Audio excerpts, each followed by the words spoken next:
place I would rather be. How y'all doing? My name is Chris from New Orleans, Louisiana.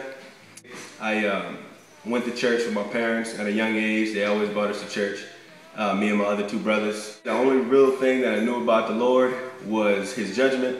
I didn't know much about His love and how much He cares for us and yearns for us and stuff like that. Only thing I really knew is if you live a lifestyle of sin, the punishment is death. That definitely gripped me with fear. That definitely didn't keep me from living a lifestyle of sin.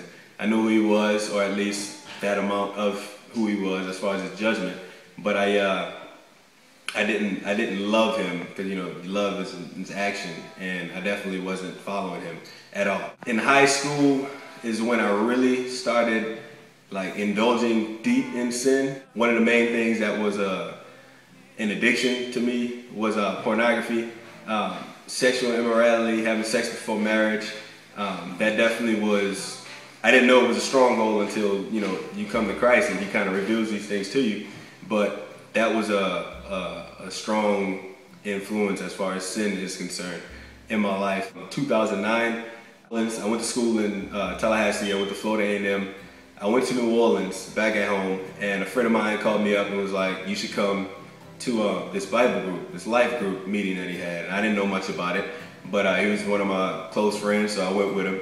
And at that moment, when I got there was a whole bunch of other young kids. They all went to Xavier University. I had never seen kids my age actually following the Lord. At that life group is kind of when I first was introduced to who Jesus actually is, apart from just His wrath. And His love is what kind of wooed me and drew me in. And I went to that life group all throughout the summer. And that's kind of what started the whole living for the Lord. But I can honestly say I went back to Florida A&M and I kind of fell back into the same sins. I didn't know a whole lot about Jesus, but I did know His wrath. That December is when I went to this conference called One Thing, and I kind of got hit with revelation from the Holy Spirit on how little I knew about Jesus, even though I went to life group and I learned a little bit about Him. And I actually started turning from my sin. I didn't really know much about who He was and how much He loved, how much He loves me as a person.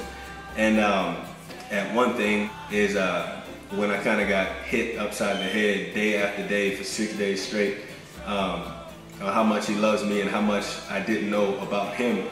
And once I found out who He was truly, apart from just His judgment and His wrath, that's kind of when I started changing. And I can't really say I changed, because it wasn't me who was changing. I really just started following Him, started reading my word more, started praying more. And to be honest, the pornography was an issue. But to be honest, I didn't take those desires out of myself. I just read more, and I wanted to fall in love with Jesus. That's literally all I wanted to do. I wanted to know Him more intimately, personally.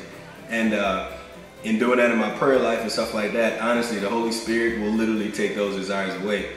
And pornography and the desire to have sex before marriage, all those sinful desires that kind of would drag you to that place of wanting to go and do something that you're not supposed to do, the Holy Spirit literally took those desires out of my heart. I didn't have, literally, I don't even remember it being that much of a struggle.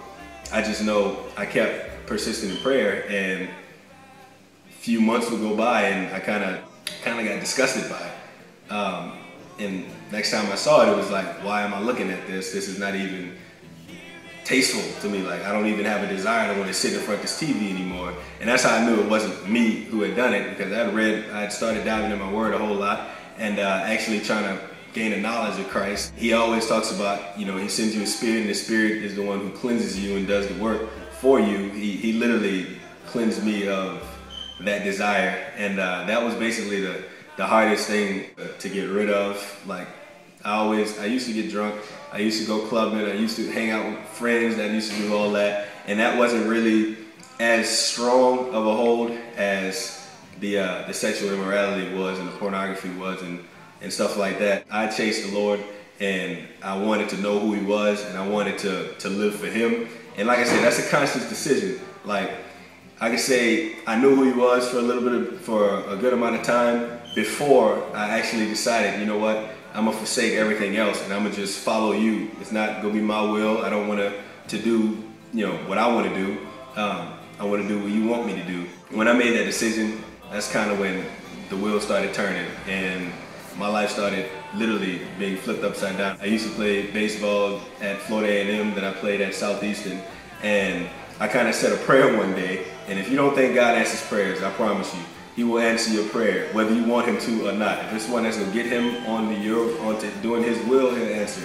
And I basically was like, God, if baseball is getting in the way, because I kind of got revelation that it was an idol for me. And I was like, God, I really love baseball. I've been playing since I was like 6 years old. I'm not gonna quit. But if it's something that you think is gonna get in the way of me following you, you're gonna have to hurt me or something, because I'm not gonna just lay it down. That was a Thursday. On Friday, I'd never been hurt playing baseball in my entire life since 6 years old. That Friday, the very next day, I got hurt in batting practice. I kind of tore something around my kidney area, and all I could do was laugh. Like I couldn't even be angry. I was smiling because I knew God was like, all right, you want to follow me? You have to get rid of this. You said this is what you want. So that is when I was like, God, whatever you want. I know you're real. I know you love me, and I know you want what's best for me. And that was kind of when the wheels started turning and real pursuit of Christ started happening, and really being a disciple and listening to Him and being obedient to what He says and not just hearing it but actually doing it. That's kind of when that all started. But it was a long process, and it's definitely a journey. It didn't happen instantaneous. It's not like I got hit with a huge revelation and I dropped all my sin.